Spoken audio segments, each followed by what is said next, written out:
नमस्कार मित्रगण। तो तैयार हो जाओ रेडियो मधुबन पर व्याकरण का अगला पाठ, आठवां पाठ पढ़ने के लिए, जिसे मैं लीना महेंद्रे कौशलम न्यास की ओर से प्रस्तुत कर रही हूँ। और ये कौशलम न्यास संस्कृत की पढ़ाई को बढ़ावा देने के लिए निर्माण किया गया है। पिछले कुछ दिनों में हमने बातों को थोड़ा समझने का प्रयास किया कि संज्ञा क्या होती है, सर्वनाम क्या होता है, धातु क्या होता है, क्रिया क्या होती है, और लकार क्या होते हैं, विभक्ति के प्रत्यय क्या होते हैं, और इन्हें एक सूत्र के रूप में, फॉर्मूला के रूप में कैसे समझा जाता है। लेकिन संस्कृत भाषा का विस्तार इतना अधिक है, इसका साहित्य इतना अधिक है और इसका व्याकरण भी इतना अधिक है कि कुछ बातें रट लेना आवश्यक है। जैसे हम पहली कक्षा में जब जाते हैं तो अंक सीखे बिना हम गणित के अगले पाठ नहीं पढ़ सकते, या वर्णाक्षर लिखना और पढ़ना सीखे बिना हम आगे की पढ़ाई नहीं कर पाते। उसी तरह से संस्कृत के कुछ शब्दों के रूप, शब्द रूप जो सुबंत शब्द हैं वे, और कुछ तिङंत शब्द अर्थात धातु के रूप, ये रट लेना बहुत आवश्यक है। और इसमें सबसे पहला शब्द मैं मानती हूँ अहम, अर्थात मैं। तो अहम शब्द को अभी मैं पढ़ के सुनाती हूँ। अहम आवाम वयम प्रथमा, ये कर्ता के रूप हैं, और एक वचन, द्विवचन और बहुवचन के रूप हैं। तो इसी प्रकार एक सारणी हम याद करते हैं। अहम आवाम वयम प्रथमा, माम मा, आवाम नौ, अस्मान नः द्वितीया। यहाँ तुमने देखा कि द्वितीया में हर शब्द के लिए एक पर्यायी शब्द भी है। द्वितीया एक वचन माम अर्थात मुझको, तो माँ का अर्थ भी वही है, मुझको। माम माँ दो शब्द, आवाम नौ द्विवचन के भी दो शब्द, और अस्मान नहा ये बहुवचन के भी दो शब्द द्वितीय विभक्ति के लिए प्रयोग में आते हैं। ये बात हर शब्द के साथ नहीं होती, बहुत ही अपवाद के रूप में ऐसे दो रूप बनते हैं, लेकिन अहम शब्द में इस प्रकार के दो रूप बनते हैं। तो अब अहम शब्द को आगे ले चलते हैं।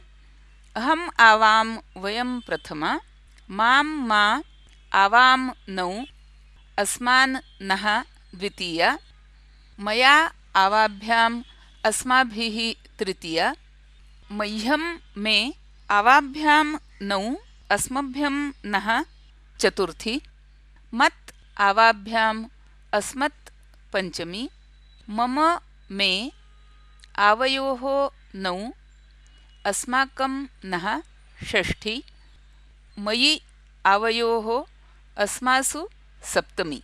तो इस अहम शब्द के जो 7 विभक्तियों के 21 रूप बने, इनकी थोड़ी सी विशेषताएं मैं झटपट गिना देती हूँ।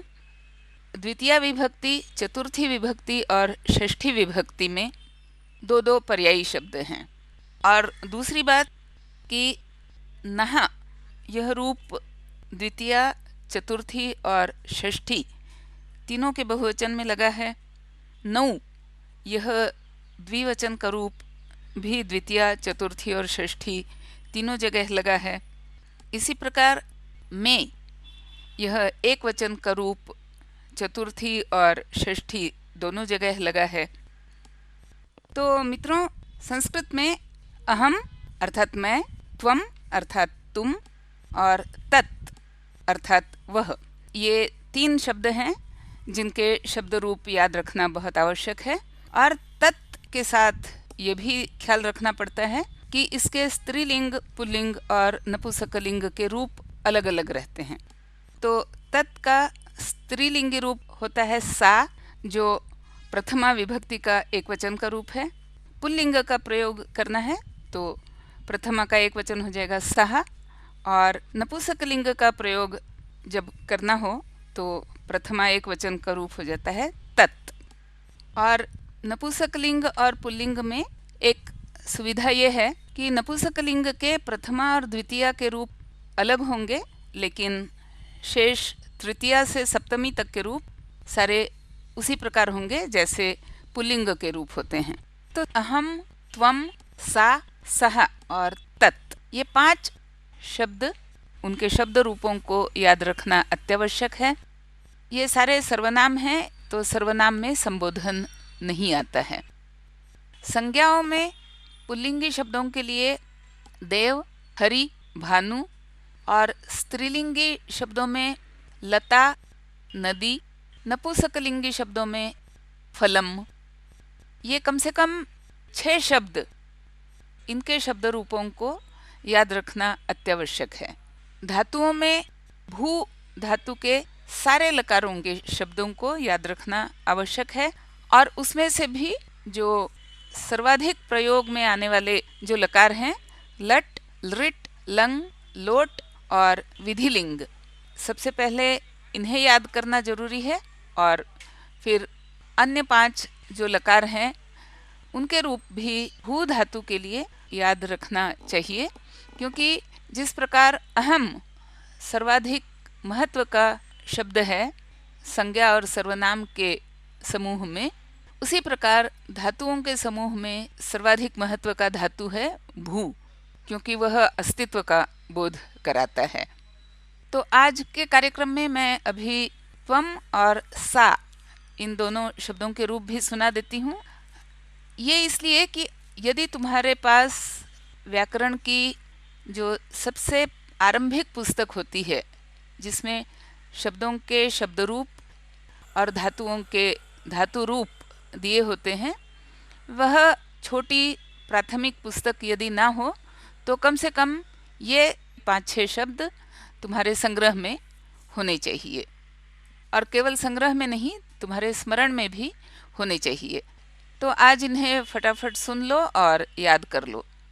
त्वम, त्वम युवाम यूयम प्रथमा, त्वाम, त्वा, युवाम, वाम, युष्मान्, वह द्वितीया, त्वया युवाभ्याम युष्माभिः तृतीया, तुभ्यं ते युवाभ्याम वाम युष्मभ्यं वह चतुर्थी, त्वत् युवाभ्याम युष्मत् पंचमी, तव ते युवयोः वाम युष्माकं वह षष्ठी, त्वयि युवयोः युष्मासु सप्तमी। तो अगर अहम के साथ इसकी तुलना करके देखो तो शब्दों का चलन काफ़ी समानता लिए हुए है, ये तुम्हें पता चल जाएगा। ये समानता जब समझ में आएगी तो रटने में काफ़ी सुविधा हो जाती है। और अहम की तरह त्वम भी एक अपवादात्मक शब्द है, जिसमें द्वितीय, चतुर्थी और षष्ठी में 2-2 पर्यायी शब्द रूप बने हुए हैं। अब आते हैं सा पर। सा अर्थात स्त्रीलिंगी सर्वनाम, वह लड़की या वह नदी, वह माला, कोई भी स्त्रीलिंगी शब्द जिसके लिए हम सर्वनाम का उपयोग करते हैं, वह शब्द के साथ। तो सा ते ताः प्रथमा, ताम ते ताः द्वितीया, तया ताभ्यां ताभिः तृतीया, तस्यै ताभ्यां ताभ्यः चतुर्थी, तस्याः ताभ्यां ताभ्यः पंचमी, तस्याः तयोः तासां षष्ठी, तस्यां तयोः तासु सप्तमी। अब यहाँ एक नियम और समझा देती हूँ, जिससे तुम्हें समझ में आएगा कि व्याकरण को सरल करके कैसे समझा जाता है और पढ़ा जाता है। तुमने तीनों शब्दों में गौर किया होगा कि द्विवचन के शब्दों में प्रथमा और द्वितीया का शब्द एक ही होता है, तृतीया, चतुर्थी और पंचमी का शब्द भी एक ही होता है, और षष्ठी, सप्तमी का शब्द एक ही होता है। जैसे सा में हमने देखा, सा ते ताः प्रथमा, ताम ते ताः द्वितीया, तो ते शब्द जो द्विवचन का शब्द है वह दोनों जगह आया है। इसी प्रकार तृतीया, चतुर्थी और पंचमी का द्विवचन का शब्द है ताभ्याम और षष्ठी सप्तमी का शब्द है तयोहो।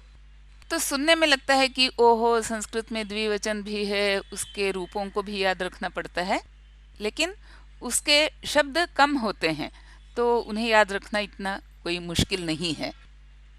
तो मित्रों, हमारा समय समाप्त हो चला, लेकिन जो बाकी शब्द मैंने गिनाए हैं, जैसे देवाः, हरिः, साधुः, ये प्रथमा के एक वचन के रूप में गिना रही हूँ। फलम, लता और नदी, इनके सभी विभक्तियों के शब्दों को तुम लिख करके कंठस्थ कर लेना, क्योंकि संस्कृत की अगली कई वर्षों की पढ़ाई इस बात पर निर्भर करेगी कि इन कुछ शब्दों के रूप तुम्हें कंठस्थ हैं या नहीं हैं। और कल के पाठ की प्रतीक्षा करो, सुनते रहो ये व्याकरण के पाठ, सुनते रहो रेडियो मधुबन, मुस्कुराते रहो। नमस्कार।